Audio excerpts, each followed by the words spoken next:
আসসালামু আলাইকুম। আমন্ত্রণ জানাচ্ছি আমাদের আজকের ক্লাসে।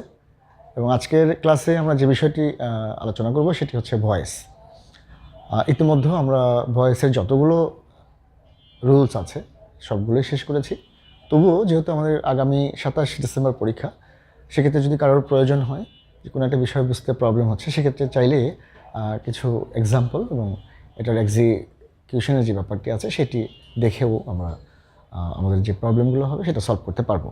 এবং ইতিমধ্যে আমরা হোমওয়ার্ক যদি বলি বা আমাদের কিছু এক্সারসাইজ একটা বুক দেওয়া হয়েছে, যেটি আমাদের পুরো বছর জুড়ে আমরা যতগুলো গ্রামার আইটেমস এবং লিটারেচারের যে অংশগুলো পড়িয়েছিলাম এবং সেটারই মেইন বা ইম্পর্টেন্ট যে কোশ্চেন্সগুলো ছিল সেটা আমরা অ্যাড করেছি। সো অনেকেই এটা বাসায় আমরা প্র্যাকটিস করছি। সেক্ষেত্রে যদি কোনো প্রবলেম হয়, স্পেশালি ট্রান্সফরমেশন অফ সেন্টেন্সের যে কথাটা আসছে বা চেঞ্জিং ভয়েসের যে ব্যাপারটি আসছে, চাইলে আমরা এখান থেকেও দেখে নিয়েও সেগুলো এক্সিকিউট করতে পারবো যদি ভুলে গিয়ে থাকি।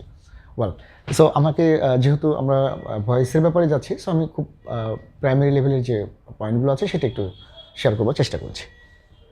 সো অলরেডি আমরা এখানে লিখে ফেলেছি যে অ্যাসার্টিভ সেন্টেন্স। সো আমরা অ্যাসার্টিভ সেন্টেন্স দিয়ে কয়েকটা এক্সাম্পল দিচ্ছি, এরপরে আমাদের থাকবে ইম্পারেটিভ সেন্টেন্স এবং থাকবে ইন্ট্রোগেটিভ সেন্টেন্স। সো তিনটি স্টেটমেন্ট, মানে একটি হচ্ছে স্টেটমেন্ট, আর একটা হচ্ছে ইন্ট্রোগেটিভ, আর একটা হচ্ছে ইম্পারেটিভ। এই তিনটি বিষয় নিয়ে আমরা কথা বলবো, তিন ধরনের সেন্টেন্স নিয়ে কথা বলবো। এর সাথে কিছু এক্সেপশনাল এক্সাম্পলও আছে, সেটা নিয়েও কথা বলবো। Okay, so have a look here.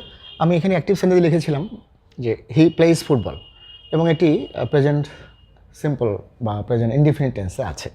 So সাধারণত আমরা যেটা বলছি যে ভয়েসের ক্ষেত্রে আমরা যে তিনটি পয়েন্ট নোট করব সবসময়ের জন্য, সেটি হচ্ছে যে অ্যাক্টিভ ভয়েসের সাবজেক্ট, প্যাসিভ ভয়েসের অবজেক্ট হয়। ওয়েল, এবং টেন্স অনুযায়ী আমরা অক্সিলারি ভার্ব ব্যবহার করি, এবং এরপরে সাধারণত প্রিপজিশন বাই ব্যবহার করি। বাই ছাড়া আরও অন্য প্রিপজিশনে ব্যবহার হয়, সেটা সেন্টেন্স বা ওই শব্দের সাথে মিল রেখে। আর সাধারণত শেষে আমরা অ্যাক্টিভ ভয়েসের যে সাবজেক্ট সেটি প্যাসিভ ভয়েসে এসে অবজেক্ট হয়ে যায়। সো একটু লক্ষ্য করলে বোঝা যাবে এটি হচ্ছে অ্যাক্টিভ ভয়েসের সাবজেক্ট এবং অ্যাক্টিভ ভয়েসের object, and this is verb. বল, সো আমরা যদি এটাকে প্যাসিভ করতে চাই তাহলে আমরা যেটি করবো সেটি হচ্ছে এখানে প্রথমে আমরা ফুটবল নিয়ে আসবো অ্যাজ এ সাবজেক্ট, ফুটবল। ওকে, এবং যেমন বলছিলাম যে সেন্টেন্সের টেন্স অনুযায়ী আমাদের অক্সিলারি ভার্ব আসবে এবং এটা নাম্বার অনুযায়ীও আসবে, এটা সিঙ্গুলার আর প্লুরাল কিনা। হ্যাঁ, সো এখানে আছে place, that is third person singular number. So এখানে কিন্তু ফুটবল সিঙ্গুলার নাম্বার হিসেবে কাউন্ট করছি আমরা দেখছি, এবং এখানে যেটি আসবে সেটি হচ্ছে is.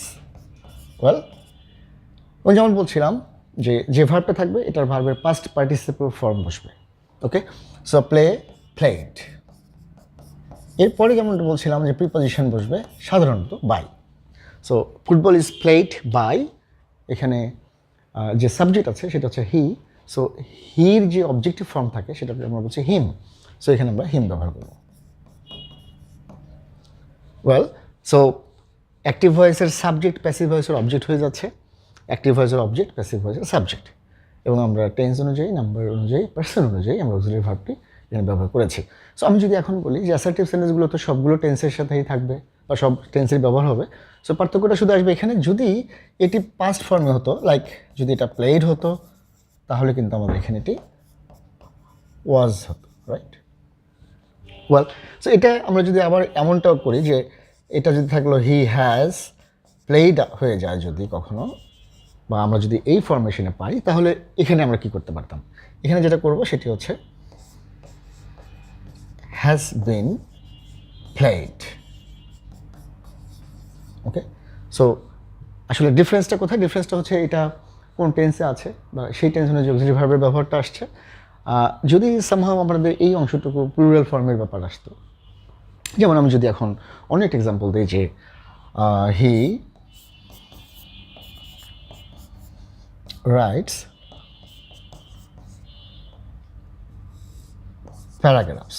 Okay,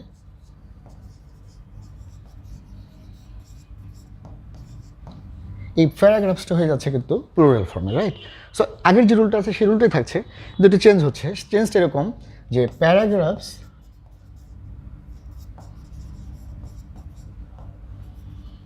R written by him. So এই ব্যাপারটি লক্ষ্য করবো, যদি এখানে প্লুরাল ফর্ম হতো তাহলে এখানে আমরা হ্যাজ ব্যবহার করতাম না, হ্যাভ করতাম। ওকে, সো শুধু যদি এমনটা হয় যে এটা past perfect tense, that is যদি হি হ্যাড প্লেইড ফুটবল হতো, তাহলে কিন্তু আমরা এখানে শুধু যোগ করতাম প্যাসিভে হ্যাড বিন। ওকে, সো শুধু আমরা এই ব্যাপারটি লক্ষ্য করব যেটিতে আমাদের যে সাবজেক্টটি আসবে সেটি কোন টেন্সে আছে, এবং অক্সিলারি ভার্বের ক্ষেত্রে আমরা বিবেচনা করব যে অবজেক্ট যখন আবার সাবজেক্ট হয়ে আসবে বা বাক্যের প্রথমে বসবে, তখন সেই অনুযায়ী আমরা অক্সিলারি ভার্ব ব্যবহার করব। I hope you understood the assertive sentence, and এখানে বলতে পারি যে যত রকমের অ্যাসার্টিভ সেন্টেন্সগুলো আছে সেই ক্ষেত্রে আমরা এই ব্যবহারগুলো এভাবেই করব। এটা কন্টিনিউয়াস টেন্সের একটা এক্সাম্পল দিচ্ছি। ওকে,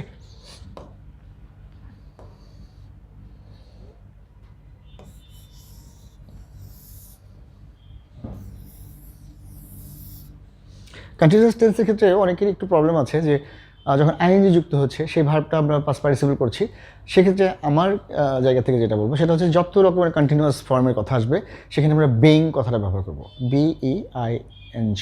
ওকে, যত রকমের কন্টিনিউয়াস থাক না কেন সেটা আসবেই। সো আমি যদি এখানে বলি যে হি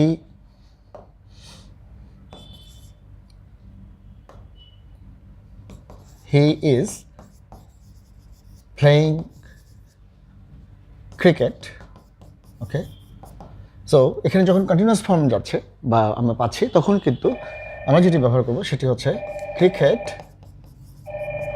is being, okay, played by him. Okay, so এখানে আসছে he is playing cricket, so আমরা এটা প্যাসিভ করছি, he is being cricket is being played by him. So এটি হচ্ছে কন্টিনিউয়াস ফর্মের ক্ষেত্রে, মানে যে যেমনটা বলছিলেন যে যত রকমের কন্টিনিউয়াস থাক না কেন, সেটা প্রেজেন্ট কন্টিনিউয়াস হতে পারে, পাস্ট কন্টিনিউয়াস হতে পারে, ফিউচার কন্টিনিউয়াস টেন্স হতে পারে, সেক্ষেত্রে সকল ক্ষেত্রে কিন্তু আমরা বেইং কথাটা ব্যবহার করব। Well, thank you very much for watching this video. আমরা আশা করছি যে অ্যাসার্টিভ সেন্টেন্সের যে রুলটা বা যে তথ্যগুলো আমি শেয়ার করলাম, এগুলো যে কোনো ধরনের স্টেটমেন্ট রিলেটেড যত রকমের ভয়েস থাকবে সেই ভয়েসগুলো আমরা করতে পারবো। থ্যাংক ইউ ভেরি মাচ, দেখা হবে পরের ক্লাসে।